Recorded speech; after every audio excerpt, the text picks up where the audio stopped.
இப்போ சிம்பிளாக செய்கிறதுக்கான சாம்பார் செய்கிறதுக்கானது சொல்லுவேன்.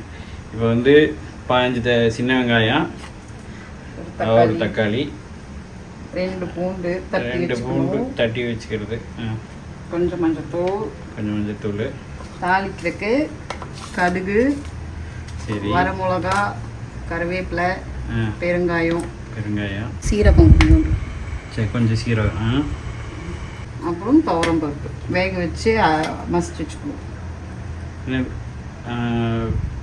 அது வந்து துவரம் பருப்பு வந்து வேக வச்சு மசிச்சு வச்சுக்கணும், அப்படிதானே? சரி, காரத்துக்கு வரமிளகா மட்டும்தான். ஸோ உங்களுக்கு ஏற்ற மாதிரி கலவை போட்டுக்கணும். இதுக்கு மேலே இது போக வேறு எந்த காரம் போட போகிறது இல்லை. ஆமாம். சரி, ஓகே. கொஞ்சம் எண்ணெய் அது காயணும். ஓகே. இப்போ கடுகு, கொஞ்சம் கடுகு, எண்ணெய் காஞ்ச வர கொஞ்சம் கடுகு போடுறோம். இது தாளிக்கிறதுக்கு அடுத்தது. சரி, கடுகு கொஞ்சம் வெடிக்கும், கொஞ்சம் வெயிட் பண்ணணும். சரி, கடுகு வெடிச்சதுக்கு அப்புறமா சீரகம் கொஞ்சம் போடணும். சரி, தாளிக்கிறதுக்கு சீரகம் போடுவோமா? ஆமாம், இந்த சாம்பார் போடணும். இந்த சாம்பார், இந்த வெத்து சாம்பார். வரமிளகாயை கிள்ளி வச்சுக்கோங்க. ஓகே, வெடிக்குது. இப்போ ஒரு ஸ்பூன் சீரகம்,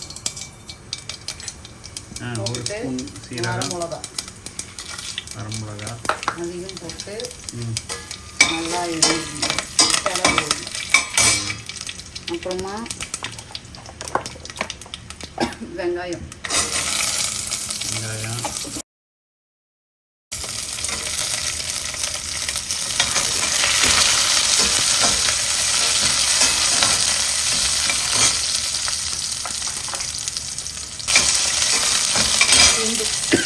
பூண்டு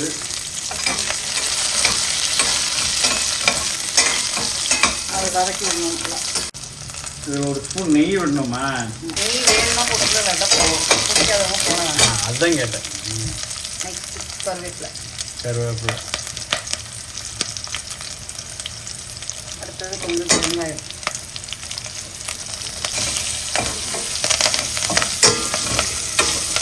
நல்லா வதங்கணும். கொஞ்சம் உப்பு போட்டுக்கலாம். கொஞ்சம் உப்பு போட்டு லைட்டாக அந்த ப்ரௌன் கலரில் வரும்ல, அது மாதிரி. ஸோ இந்த அளவுக்கு வதங்கினா போதும். இதுக்கு அடுத்தது தக்காளி.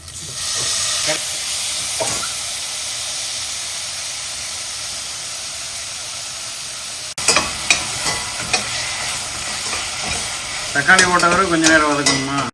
ஆமாம், நல்லா வதக்கணும்.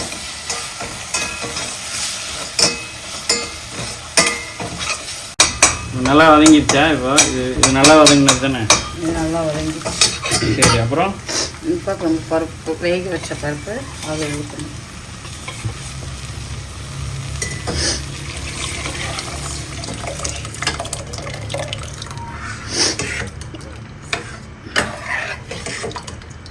இதில் கொஞ்சம் தண்ணி ஊற்றி காணும். பருப்பு ஊற்றணுன்னே சாம்பார் ரெடியான மாதிரி தெரியுது. கொதிக்கணும். தண்ணி காணும். இந்த சாம்பார் கொஞ்சம் தண்ணியாக தான் இருக்கணும். அப்படியே கொஞ்சம் போட்டாச்சு.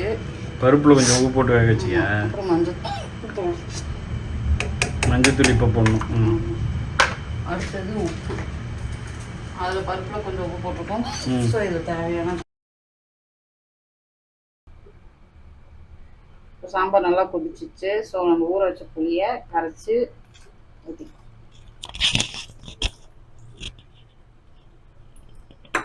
அப்புறம் இன்னும் ஒரு கொதி வந்தோடனே கொத்தமல்லி தூவி அவ்வளோதான், டன்.